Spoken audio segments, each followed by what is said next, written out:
Alright, what's going on? Is Doge coming to Moscow? Is that what this is all about? What's next? Are we going to start enforcing tariffs on Pullman or something? How's it going, y'all? Aiden Anderson here with the Moscow Minutes. My producer is a little bit confused. That's not what's happening here in our city, but there's enough that did happen this week that he and I are tag teaming on this report.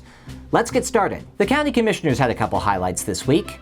First, they met with some folks working on the Digby 2 broadband fiber project, both to receive an update on the project as well as for the new commissioners to learn a little bit more about the project's history. If you look on the map here, you'll see that the upper area in green is the proposed project for the area of Latah County. Dave Taylor, a representative for the fiber project, explained a few of the latest developments on the project, including meeting with various local municipalities like Idaho County, Clearwater County, and the city of Nez Perce to secure point-of-presence locations for the project overall. The commissioners also received the annual Juvenile Justice Report from the head of the probation department, looking at the past year of youth arrests and the efficacy of youth probation programs in comparison to previous years. As assessed by the head of probation, this was a pretty typical year for the county overall. Now let's take a look at the Moscow City Council. After a proclamation for Fair and Affordable Housing Month, the city heard the annual report from the Fair and Affordable Housing Commission.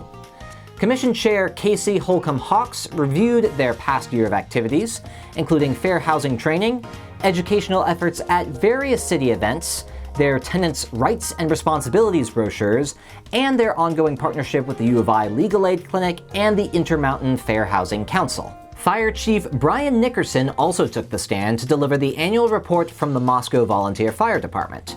In total, they had 3,002 calls this past year, which is a 9% increase from last year, with a typical 30% of those calls being overlapping calls coming in at the same time.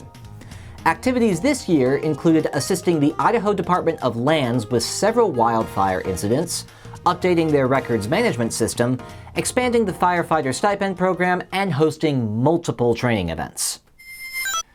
Alright folks, Talent asked me to cover some of these items for him, so let's get this over with. The City of Moscow is down one commission after the council voted on Monday to dissolve the Pathways Commission entirely. In case you don't know, the Pathways Commission focuses on, well, pathways. Walking trails, bike trails, that sort of thing.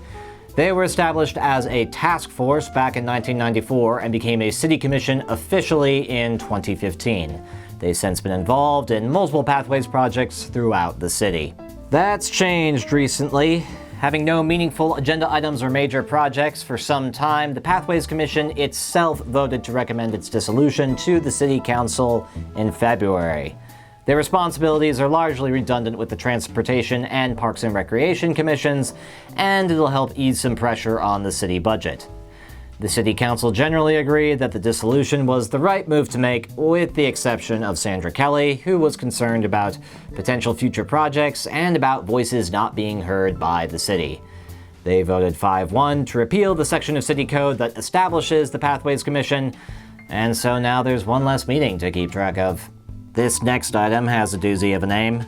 The Public Avenue Corridor Safety Improvements Bid Results and Funding Contributions. Scott Bontrager presented on this one. In 2019, the city submitted a grant application to the local Highway Safety Improvement Program for a 1,100-foot-long corridor on Public Avenue with a number of safety improvements.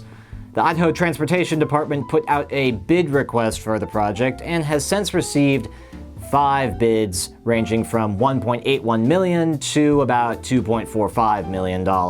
Since the project went out to bid, the project costs have increased to $2,423,838, in part due to inflation and in part due to additions to the project amounting to a full road reconstruction, adding a storm drain system, bike lanes, curbs, gutters, and sidewalks.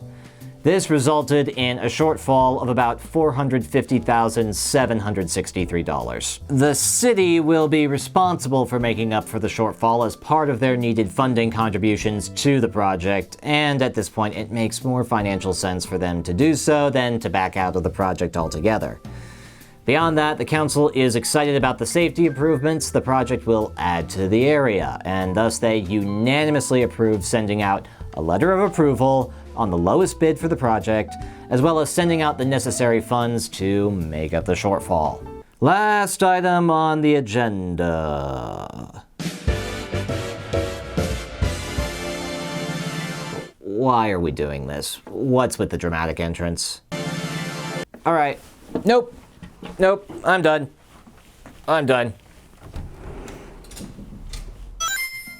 No worries, producer. I can take it from here. The last item on the agenda was a report on the 2024 Moscow Citizens Survey. This is the 11th year that the city has sent out a survey to 1,200 randomly selected residential mailing addresses in order to get a sense for how Moscow citizens feel about different aspects of the city and its services. This year, they received 315 responses from the 1,200 surveys sent out, and the report given to council goes over a statistical analysis of those responses compared to previous years. The survey's questions interact with a number of different subjects, such as the quality of life in Moscow, safety in the city, and the value or quality of city services. In highlighting a couple of these, Belknap pointed out that the citizen assessment for the quality of life in Moscow has trended slightly down over the past couple years, while the assessment of the city's appearance received its highest score ever this year. Concerns about the speed of population growth were also noted. Evaluations of city services has stayed pretty consistent, with the greatest overall increase in quality being attributed to garbage collection, and the greatest overall decrease being in street lighting. One question dealt with how citizens obtain information related to the city. As the graph shows, the use of the local newspaper has been steadily declining over the years, while use of the city website and social media have been increasing. After a series of questions related to the demographics of those filling out the survey, the council interacted briefly with two open-ended questions: the most important issue facing the city, and something that the city should consider. These answers are pretty typical for what the survey has seen throughout the years. I will note that while the city does take all of these into consideration, some of them are well within their present priorities, such as increased street maintenance and resurfacing, while others, such as property taxes, are less within their power to change directly. This is fascinating. All right. Go back. Sure.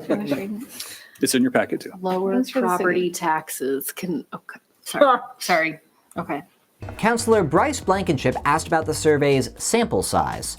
As 1,200 people is just under 5% of the population of Moscow, and 315 is only a quarter of that 5%, it's reasonable to ask why the sample shouldn't be larger. Bill Belknap explained that the current sample size is partly because of costs related to getting the surveys out, and partly because it has proven to be a statistically helpful sample size when it comes to the data the city is looking for across the years. He also mentioned that the city is considering making an electronic version of the survey available in the future, which I think would prove helpful to getting more detailed and more reliable responses going forward.